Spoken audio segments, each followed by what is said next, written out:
How you doing, YouTube? Matt Massa Beer Reviews. Back with a little bit of Icarus up in this piece in the form of their Stunt Puller. This be a India Pale Ale with peaches, mangoes, and vanilla beans. 7.3% alcohol by volume. I'm always wary of beers with peaches in them. Scarred from my my soul separatist peach smoosh years. So yeah, always going into them a little bit skeptical. What does it say on the side here? It says heavily weeded, noted India Pale Ale, hopped with Castilla and then copiously dry hopped the Galaxy, Lupulin, Mosaic, and more Castilla, then conditioned on Madagascar vanilla beans, mangoes, and peaches. Yeah. This comes courtesy of my boy Mike. Pandemic times, so I haven't been down to Icarus. Okay. I'm kind of pumped right now. In quite some time. Kind of want to pour the whole thing in there, but I don't think that's going to be a problem. So, what do we see? We see clear beer. And when you're talking about having a bunch of fruit additions, you don't typically expect clear beer. This had to be filtered. They didn't let this kind of chunky bits and pieces of fruit kind of sit in the beer. And that's kind of where a lot of these tend to go sideways. So, excited about that. Can-wise, you know, it's got a bunch of people doing stunts on it. Evil Knievel. Yeah. A bunch of IP on there. Anyway, yeah. I mean, in the grand scheme of things, it's clear beer. People would call that hazy 20 years ago. Nowadays, they call that pretty much bone clear, even though it's neither. No, it's hazy, but lightly hazy. Really kind of clean, crisp, rocky, not rocky, but tight, compact bubble head, but it's not super sultry, super soft, super creamy. It looks more the part of a lager, like an unfiltered lager, than an actual 7% IPA with a bunch of fruit additions and vanilla in it. It's got a nose. I mean, you know, you're talking about adding the vanilla, the mangoes. You're talking about adding those peaches. And a copiously amounted hopped IPA. And this comes off relatively gentle. This is a month and 2 weeks old. It doesn't have a big, huge nose on it. There's a soft little fruit vibe that is something part of hops, but also something outside of hops. You'd expect that. I would say the vanilla's in there, but more of almost like a sweetener in a soda, as opposed to like a vanilla, like not lactose vibe, but it comes off like vanilla sweetener. Not in a synthetic way. It just doesn't come off as pure vanilla. And that's it. Very minimal nose for what you would imagine would be a pretty aggressive IPA. Let's dive in. Cheers.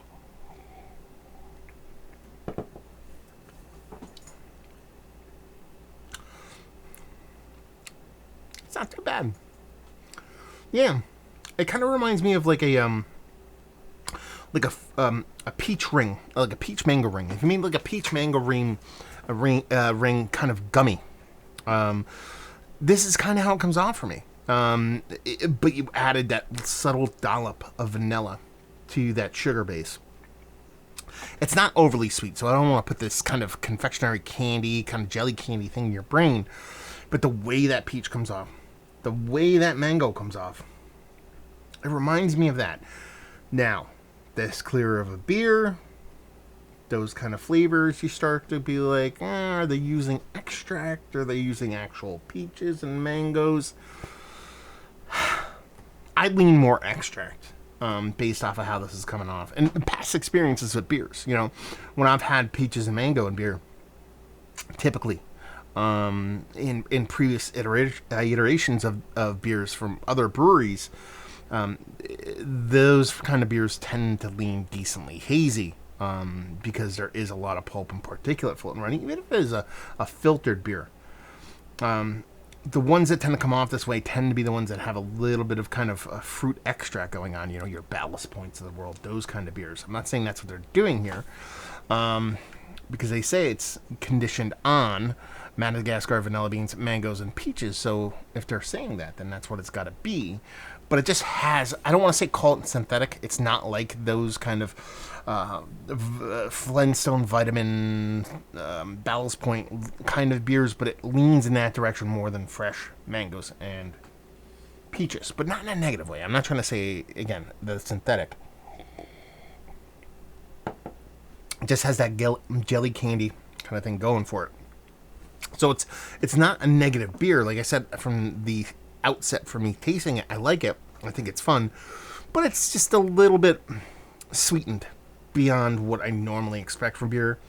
And there's little hop bittering to it.